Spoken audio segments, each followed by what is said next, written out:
নমস্কার, আশ্বাস বাংলায় আপনাদের সবাইকে স্বাগত। আমি বিপ্লব। আজ একটি বিশেষ প্রতিবেদন নিয়ে আপনাদের সামনে এসেছি। বাংলায় ডবল ইঞ্জিন সরকার, একাধিক ক্ষেত্রে কর্মসংস্থানের সুযোগ ঘোষণা হয়েছে। স্বাস্থ্যক্ষেত্রে, শিক্ষাক্ষেত্রে একটা রেনেসাঁস আসার পরিকল্পনা রয়েছে। 1500 টাকার যে লক্ষ্মীর ভাণ্ডার ছিল, অন্নপূর্ণা ভাণ্ডার হিসাবে সেটি 3000 টাকা করে পাচ্ছেন। বেকার ভাতা 1.5 থেকে 3000 টাকার পাওয়ার কথা চলছে। এবং সবশেষে যেটা বলার কথা সেটা হচ্ছে, বাংলায় একটা ডবল ইঞ্জিন সরকার এসছে, যে সরকারের হাত ধরে মানুষ প্রত্যাশা করছে যে নতুন কিছু তাদের জন্য আসবে। কিন্তু এই মুহূর্তে দাঁড়িয়ে সবচেয়ে অবাক হতে হচ্ছে যে মাত্র এক সপ্তাহের মধ্যে লাফিয়ে লাফিয়ে একদম দ্রুত গতিতে যে হারে পেট্রোলের দাম বাড়ছে, ডিজেলের দাম বাড়ছে, এই মুহূর্তে 113 টাকার উপরে, যেখানে 104 টাকা ছিল সেখান থেকে লাফিয়ে 113 টাকা, প্রায় 9 টাকা, প্রায় 10 ছুঁই ছুঁই দাম পেট্রোলের। পাশাপাশি যদি দেখা যায় ডিজেলের দাম প্রায় পৌঁছে গেছে 95 থেকে 97 টাকা, মানে 100 ছুঁই ছুঁই। এমতো অবস্থায় পেট্রোল ডিজেলের দাম বাড়লে যেটা হবে, সাধারণ খেটে খাওয়া যে মানুষ, মানে একদম পরিষ্কার কথা, তাদের উপর প্রভাব পড়বে। বলে পেট্রোল ডিজেলের সঙ্গে সাধারণ খেটে খাওয়া মানুষের কিসের সম্পর্ক? সত্যি এটা তো খুব ভাবনার বিষয়। সাধারণ মানুষ তার পেট্রোল খায় না, ডিজেল খায় না। না, বিষয়টা হচ্ছে যে অটো বলুন বিভিন্ন যানবাহনের ক্ষেত্রে এখন যেহেতু অটোতে লাগছে না, বেশ কিছু অটোতে এখনও পেট্রোল আছে। আপনাদের জানিয়ে রাখি, ছোট গাড়ির যানবাহনের ক্ষেত্রে, পণ্যবাহী যানবাহনের ক্ষেত্রে ডিজেল এবং পেট্রোলের একটা বড় মাধ্যম রয়েছে।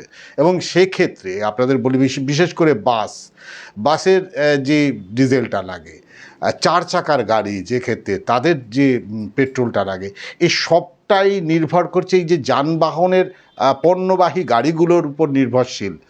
সেই গাড়িগুলোর যখন এই খরচাটা বাড়বে, তারা তো সেই খরচাটা তুলবে এই পণ্যের থেকে, আমরা যে নিত্যপণ্য ব্যবহার করি তার।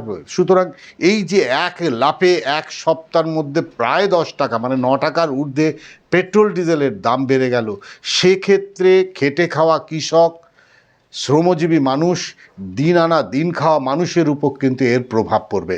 কারণ সপ্তম পে কমিশন হিসাবে যাদের মায়না বাড়বে, সরকারি কর্মচারীদের, তাদের উপর হয়তো সেই প্রভাবটা নাও পড়তে পারে, কিন্তু দিন আনা দিন খাওয়া মানুষের কাছে কিন্তু একটা বড় সমস্যা তৈরি হবে।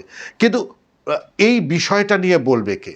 কারণ সরকারে এখন, রাজ্য সরকারে যারা আছে, কেন্দ্র সরকারেও তারা আছে। সুতরাং এই বিষয়টা নিয়ে তো বলার লোক নেই। আসলে তাই বিরোধী শূন্য হয়ে গেছে। বিরোধী শূন্য কেন বলছি? যে বিষয়টা নিয়ে সামনে এসে আন্দোলন করার কথা, সেই বিষয়টা নিয়ে আন্দোলন করার মতো কোনো মুখ সামনে খুঁজে পাওয়া যাচ্ছে না।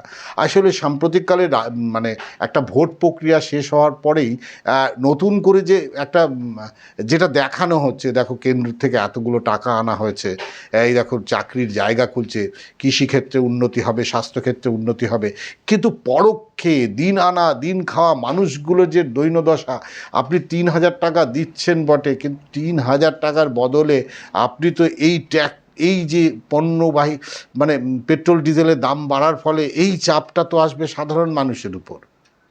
এমন তো নয় যে বিশ্ববাজারে পেট্রোল ডিজেলের দাম বেড়েছে সেই হিসাবে।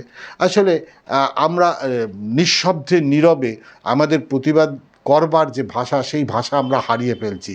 ক্ষুদ্র স্বার্থে আমাদের ভেতরে যে ক্ষতিটা হচ্ছে সেটা আমরা অনুভব করতে পারছি না। সুতরাং আমরা যেটা মনে করি, আমরা তো মানুষের জন্য কথা বলি, সেই জায়গায় দাঁড়িয়ে পেট্রোল ডিজেলের ক্রমাগত এই যে দাম বৃদ্ধির ফলে বিরোধী কাউকে রাজনীতি করতে দেখছি না। এটা এটা এটা এটা বাংলার পক্ষে শুভ নয়। কারণ এক লাফে 10 টাকা 2 টাকা দাম বাড়ার একটা ব্যাপার আছে, 4 টাকা দাম, 3 টাকা দাম বাড়ার, এক লাফে 9 টাকা বেড়ে গেছে দুটো ধাপে। সুতরাং এখন থেকেই যদি আমরা সোচ্চার না হই, আগামী দিনে কিন্তু আমাদের কাছে আরও ভয়ঙ্কর, একের পর এক জিনিসের দাম বাড়বে আর আমাদের প্রতিবাদ।